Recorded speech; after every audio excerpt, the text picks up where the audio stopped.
예수님은 이 세상에서 사실 때 그냥 흘러가는 거고 사시지 않고 전략적으로 사셨다 했습니다.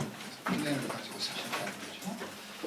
그 전략의 제일 바닥에 있는 원리는 사람이었습니다. 우리 학부모들이나 교사들, 성도들이 저에 대해서 화를 낼 때가 가끔 있습니다. 그냥 목사님이 원칙대로 안 하고 오락가락한다. 이제 오해의식, 학교를 운영할 때 있어서 제일 바닥이 되는 원리가 바로 학생입니다. 저에게 있어서. 그래서 학생이 사는 길이라면 부모 말도 제가 안 듣고 교사 말도 안 듣습니다. 그러니 그 원칙대로 레귤레이션만 생각하고 있으면 제가 마음대로 하는 것 같죠. 그래서 제가 마음대로 하는 것이 아니라 어떻게 하면 학생을 하나님 앞에서 바르게 세울까 하는 것이 제일 기초가 되는 원리이기 때문에 그것 때문에 이제 우리 교사들이 마음 상하기도 하죠. 교사는 아무것도 아닌가? 사실 아무것도 아닌 게 아니라 아이가 있기 때문에 교사가 있는 거죠. 그런 거죠. 그 예수님의 그 제일 중요한 원리가 사람이었다는 이야기입니다. 그 사람을 살리기 위해서는 다른 모든 규정들이 플렉시블해질 수 있다는 이야기입니다. 바리새인은 그게 아니기 때문에 예수님의 그 마음을 죽어도 이해를 못합니다. 그리고 그 예수님의 그 전략의 궁극적인 목표는 뭡니까? 영혼을 구원해서 주님을 닮아가는 제자를 만드는 것이죠. 그 제자 훈련 방식에 있어서도 예수님이 전략을 가지고 있었겠지 않습니까? 지난주에 전략 3가지 뭡니까? 먼저 보여주시고 말로만 가르친 것이 아니라 가르친 내용이 어떻게 해야 되는 것인지를 보여주시고 그 다음에는 능력을 주시고 행할 수 있는 능력을 주시고 여기서 이제 우리식으로 이야기하면 행할 수 있도록 잘 훈련시키는 것을 이야기합니다. 그리고 훈련된 그 내용을 예수님 앞에서 실습해보게 하는 이 세 과정이 예수님의 제자훈련의 전략이었다. 그리고 이 전략은 사실 우리가 자녀들을 양육하는 데 있어서나 또 회사를 이끌고 나가는 데 있어서 순원을 양육하는 모든 영역에 있어서 아주 탁월한 모델이라 그렇게 말할 수 있습니다. 그 상황 속에서 우리가 계속 실습해야 될 그 2가지가 있겠죠. 하나님 나라를 전파하는 것 그리고 하나님 나라를 보게 하는 것이다 그랬습니다. 하나님 나라를 전파한다는 말은 하나님의 나라를 자랑하는 거죠. 하나님 나라를 자랑하는 것이고 하나님 나라를 보게 하는 것은 사람들이 하나님의 나라가 임했을 때는 어떤 일이 일어나는지를 볼 수 있도록 해주는 이 2가지가 우리가 계속해서 삶 속에서 실습해야 되는 내용들입니다. 대표적으로 하나님 나라를 보여주는 방법은 뭡니까? 우리를 눌리고 있는 것들에서 자유케 해주는 걸 했죠. 귀신에 눌려있는 영혼들을 자유케 해주고 또 질병으로 인해서 힘든 지체들을 치유케 해주는 이 일이 이제 우리가 해야 될 실습이다.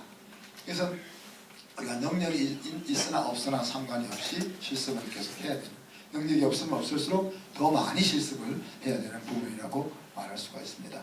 이때 예수님이 제자들을 실습시킬 때 2가지 지침이 있었죠. 하나는 뭡니까? 전적으로 하나님을 의지하고 복음을 듣는 하나님의 나라를 소개받는 그 사람에게 집중하는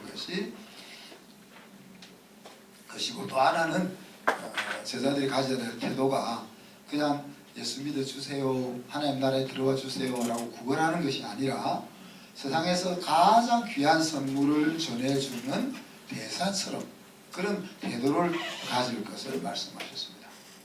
지난 한 주간 동안 이 2가지 실습을 좀 하셨나요?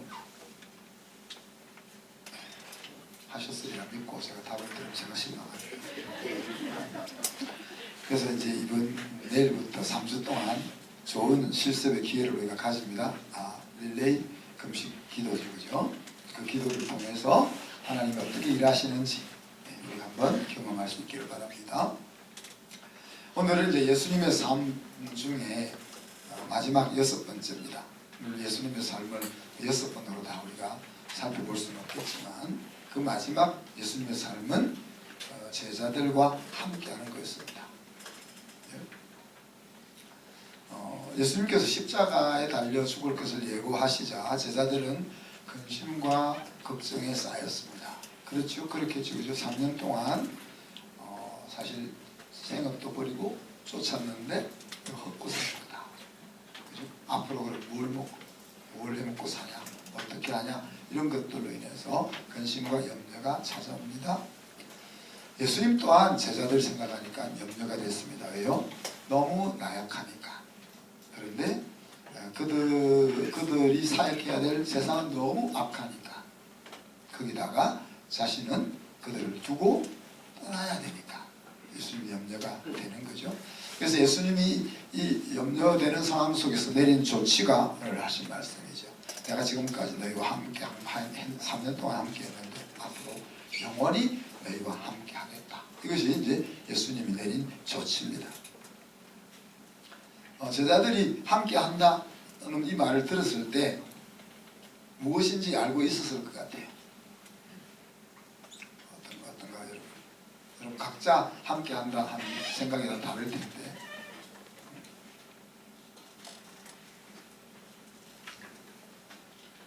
여러분 함께 한다 이러면은 여러분의 마음속에는 머릿속에는 어떤 단어가 떠오릅니까? 함께 한다. 여러분 친구와 함께 한다, 아니면 집사람과 함께 한다, 배우자와 함께 한다, 아이들과 함께 한다. 그럼 어떤 생각이 떠올까요? 그 말을 들으면 아무 생각도 안 들으세요? 아유 깝깝해. 우리 아이들 같은 이제 어릴 때는 엄마 아빠랑 같이 있으면 좋지만 이제 중학교만 들어가면 엄마 잘 다녀오세요. 이제 집 지키고 있을게요. 그런 것을 함께 한다 그러면 여러 가지가 떠오를 수가 있겠습니다. 우리 사랑하는 사람이 함께 사랑이라는 것이 떠오를 수도 있고 그렇죠? 또 친구가 떠오를 수도 있고 또 함께 한다면 내가 그 함께하는 사람에게서 필요한 것들을 잘 공급받을 수 있겠구나 이런 생각도 떠오를 수 있고 함께 내가 일할 수 있겠구나 혹은 함께하면 좀 부담스러워 이런 또 함께 한다면 내가 좀 자신감 있게 할 수 있을 것 같아 이런 여러 가지 생각들이 떠오를 수가 있습니다. 그런데 오늘 예수님께서 영원히 함께 하시겠다 하는 말 속에서 세 가지 약속을 우리에게 주고 있죠. 첫째는 18절에 보면 같이 읽어볼까요? 내가 너희를 고아와 같이 버려두지 아니하겠고 그런 표현을 썼습니다. 고아와 같이 버려두지 않겠다라고 약속을 하시는 거죠. 고아는 잘 알다시피 의지할 곳 없는 사람이잖아요. 기댈 곳도 없습니다.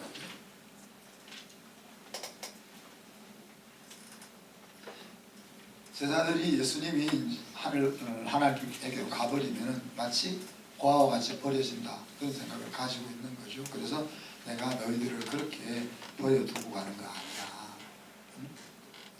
너희들을 힘든 곳에 두고 나는 좋은 곳으로 가는 거 아니야. 내가 다시 너희를 데리고 올 거야. 그렇게 이야기하는 거죠.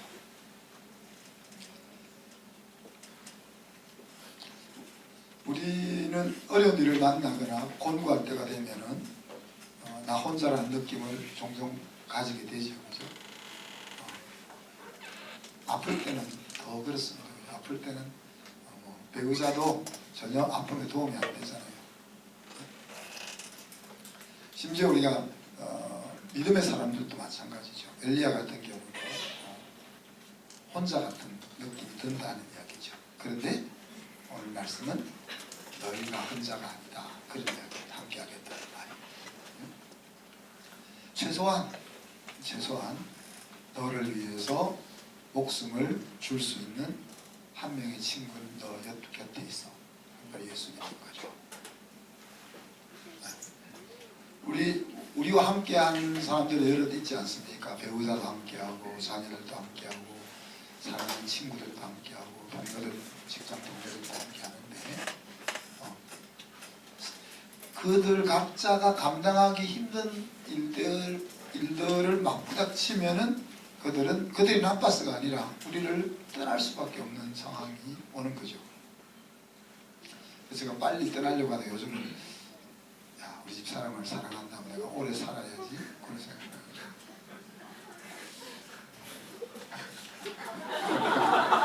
제가 더 살고 싶어서가 아니라 우리 사람을 사랑하면 살아야지.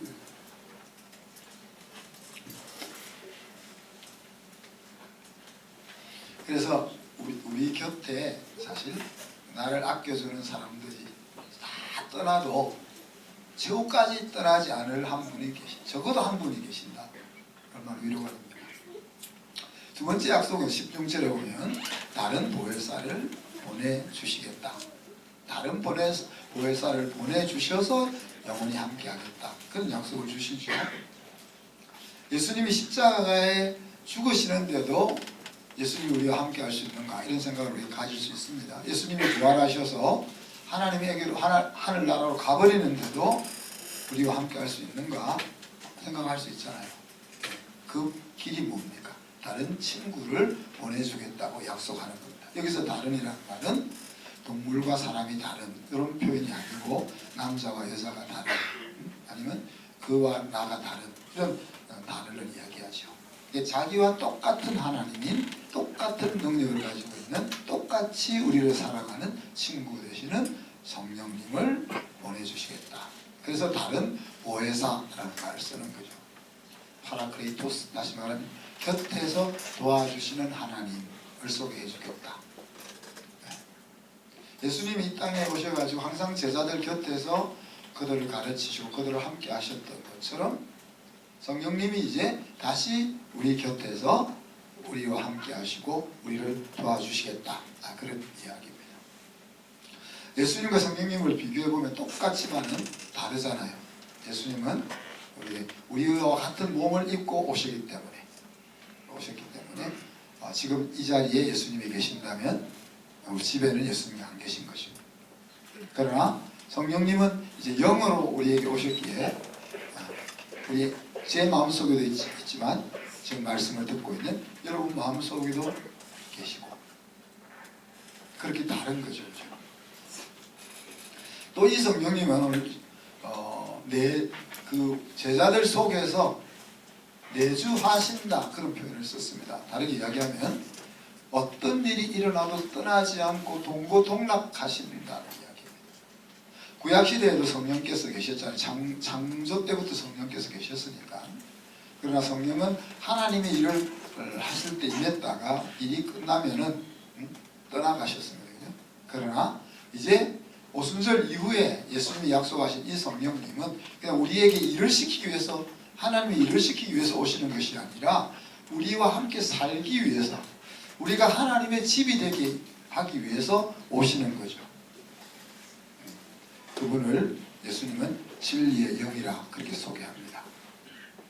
진리의 영이란 말은 진리 대신 예수님의 말씀을 따라 일하시고 그 진리를 우리들로 하여금 깨닫게 하시고 또 그 진리가 내 것으로 받아들이게 하시고 또 진리라고 생각하는 대로 살아갈 수 있는 힘을 공급하시는 영이다 하는 이야기죠.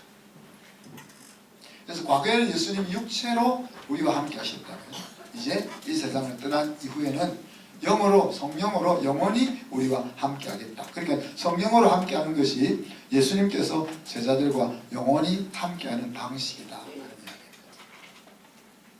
그리고 세 번째는 예수님이 하나님 곁에서 계속 일하신다고 약속하십니다. 그냥 천국으로 가서 끝 이게 아니고 오늘 성경에서 예수님이 하나님 곁에 가서 하시는 일이 뭡니까? 성령을 보내주시는 것도 하나님 예수님이 천국 가서 하시는 일이고 또 하나는 뭡니까? 제자들이 예수 이름으로 구하는 것을 예수님이 다 시행하신다 그렇게 여겼습니다.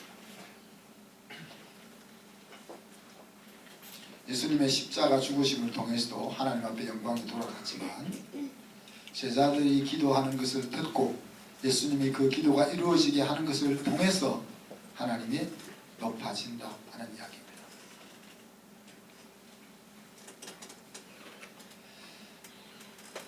자, 그런데 누가 예수님이 하신 이 일들을 할 수 있는가?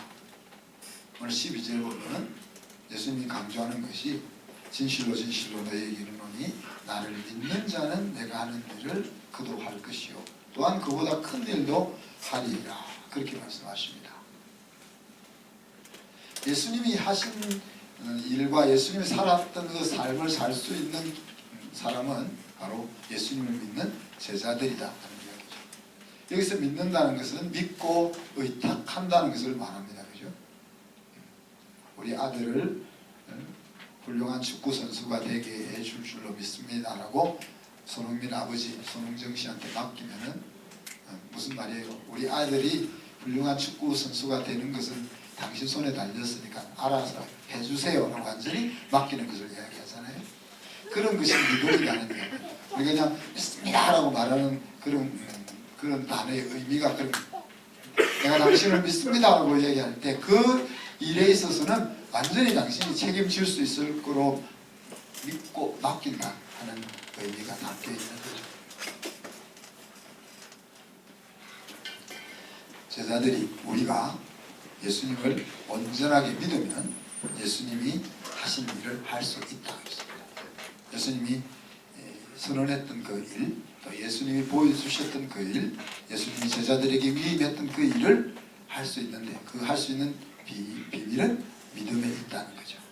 그리고 예수님이 하신 일만 할 수 있는 것이 아니고 예수님이 한 일보다 더 큰 일도 할 수 있다고 했습니다. 제자 중에 누가 예수님보다 더 좋은 성품을 가졌으며 누가 더 예수님보다 더 큰 능력을 가졌겠어요? 그런 비교할 수도 없는 제자와 예수님은 비교할 수 없잖아요. 그런데 믿으면 예수님이 이 땅에서 행하셨던 일보다 더 큰 일도 할 수 있다라고 이야기하십니다. 그것이 바로 성령을 통해서 가능한 일인 거죠.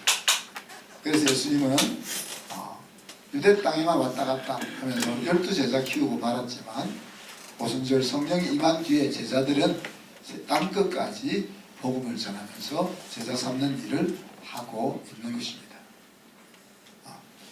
제자들이 예수님이 하신 일을 할 수 있고 또 예수님보다 더 큰 일을 감당할 수 있는 이유는 뭡니까? 예수님께서 성령으로 제자들과 함께 하시기 때문에 그런 거죠. 오늘 이 말씀을 하는 과정 속에서 믿음과 사역과 사랑과 순종 이런 것들이 막 이렇게 엮여 있는 모습을 볼 수 있습니다. 자, 너희들이 믿으면 내가 한 일을 하겠다 그렇게 이야기했잖아요. 제자들에게 믿음이 있다면 예수님이 하신 일을 행하는 제자의 길을 걸어갈 수 있다 하는 이야기입니다. 근데 15절에 보면 나를 사랑하면 나의 계명을 지키리라 그랬습니다. 예수님을 사랑하면 예수님이 하신 말씀을 순종한다는 이야기죠. 자, 그 다음에 21절에도 보면 그럼 예수님을 사랑해서 예수님의 말씀을 순종하면 하나님의 사랑을 또 받는 거예요.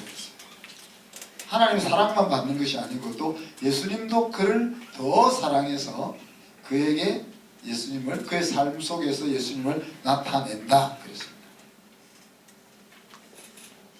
예수님이 제자들을 향해서 보였던 사랑은 제자들로 하여금 예수님을 믿는 믿음의 길로 들어오게 했습니다. 그죠? 그리고 그 믿음은 예수님을 사랑하고 그 사랑 때문에 예수님이 맡겨주신 사역을 순종하는 것으로 이어집니다.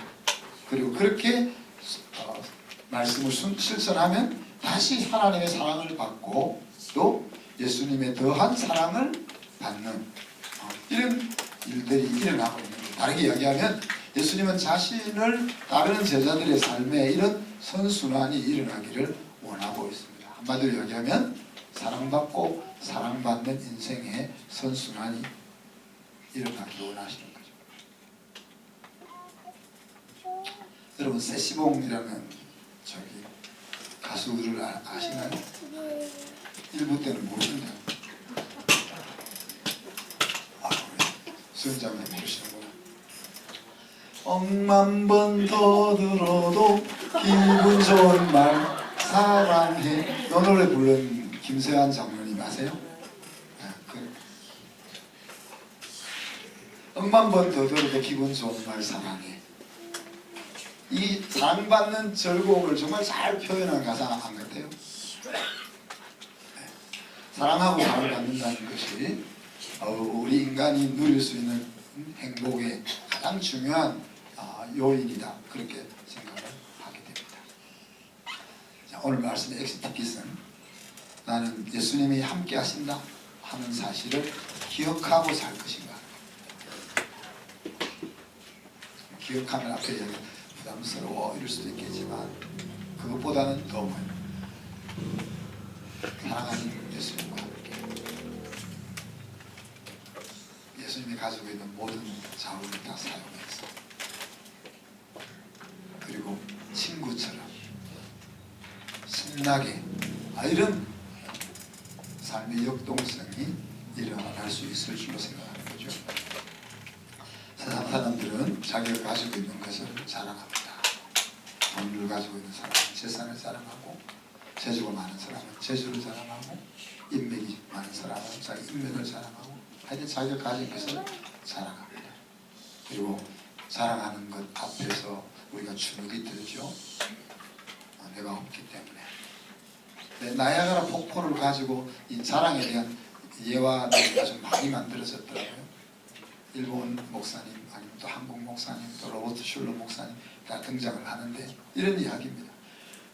제가 나야가라 폭포에 갔을 때 너무 추운 겨울이어서 폭포가 얼었더라고요. 폭포가 얼어서 그 장관을 제대로 잘 못 봤는데 너무 장관이니까 그 나야가라 폭포를 보는 사람들이 입이 벌려져서 이렇게 감탄을 하고 있는데 요즘은 어떤 청년이 저 폭포 주인이 우리 아버지입니다. 그렇게 이야기한 사람이 한국 목사님이라고 하는 사람도 있고 일본 목사님이라고 하는 사람도 있고 로버트 슐러 목사님이라고 하는 사람도 있는데 다 맞을 수 있죠. 얼마든지. 우리도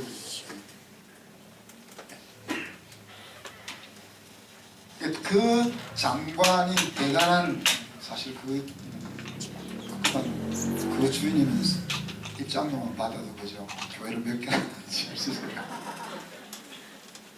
그러나 우리는 우리 주변에 있는 우리를 주눅들게 하는 그 어떤 배경보다 대단한 배경을 갖고 있다. 바로 그것이 우리의 친구 되신 예수 그리스도, 우리를 위해서 죽어주신, 우리를 위해서 부활하신, 그리고 그분이 내 옆에 항상 함께 계신다.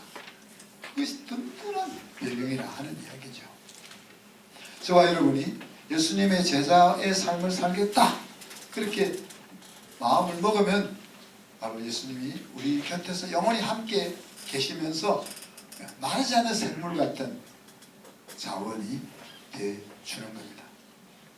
영원히 함께 하신다는 것은 예수님이 우리에게 줄 수 있는 평강도 주시고 물질도 주시고 건강도 주시고 모든 것을 다 주시지만은 그 모든 것을 주시는 예수님이 내 곁에 있는 것이 가장 귀한 것이라고 볼 수가 있는 거죠. 그래서 바로 예수님 자신이 제자의 삶을 살게 해주는 가장 귀한 자산이다 하는 이야기입니다. 그 예수님께서 제자들에게 원했던 것이 뭡니까? 사랑으로 이어지는 삶을 원했습니다. 사랑받으면 뭐가 좋아요, 여러분? 사랑받으면 뭐가 좋아요? 대답을 못하는 거 보니까 확실히 사랑을 받고 계신 것 같아요. 그냥 좋아요, 사랑받으면. 그냥 좋아요. 어떤 일을 해도 좋아요. 같이 놀다가 눈구덩이에 뒹굴어도 좋고, 안 좋은 일을 만나서 엉뚱한 곳에 가도 좋고, 근데 사랑받지 못하면 어떤 것도 즐겁지 않습니다. 영원히 함께 하신다 하는 이 주님 제자들과 함께 하시면서 영원히 함께 하겠다고 하신 이 말씀이 그냥 영원히 함께 계셔서 우리에게 필요한 자원의 공급처가 된다 하는 수준으로 머물지 말고 앞에서 이야기한 것처럼 있으니까 영원히 함께하는 것이고, 친구로서 나와 함께하는 것이고, 함께 나와 동역하는 것이고, 이런 내용들이 우리의 마음속에 가득 차서 자신감 있게 예수 제자의 삶을 살아갈 수 있기를 주님의 이름으로 축복합니다. 하나님이 우리 함께 하심을 기억하며 사는, 또 사랑하고 사랑받는 인생이 될 수 있도록 기도했으면 좋겠습니다. 기도합시다. 하나님, 사랑 은혜를 감사합니다. 주님이 이 땅에서 어떻게 사셨느냐 하는 것은 우리가 이 세상에서 어떻게 살까 하는 것에 중요한 롤 모델인 것을 기억합니다. 특별히 주님을 따르는 제자로 살기를 원하는 우리들에게 있어서는 주님이 어떻게 사셨느냐 하는 것이 가장 중요한 것임을 기억합니다. 오늘 주님이 제자들과 함께 하셨던 것, 그리고 영원히 함께 계시겠다고 약속하셨던 말씀은 우리에게도 동일하게 적용되는 말씀인 줄 믿습니다. 주님, 우리가 이 세상 살아가면서 나 혼자가 아니고 만왕의 주인 되시고 우리의 친구 되시고 모든 사람이 나를 버려도 마지막 최후의 나와 함께하는 분이 당신인 것을 기억하면서 신나게 주님의 제자의 길을 걸어가는 저희들 되게 하여 주옵소서. 감사드리며 예수 그리스도 이름으로 기도하옵나이다. 아멘.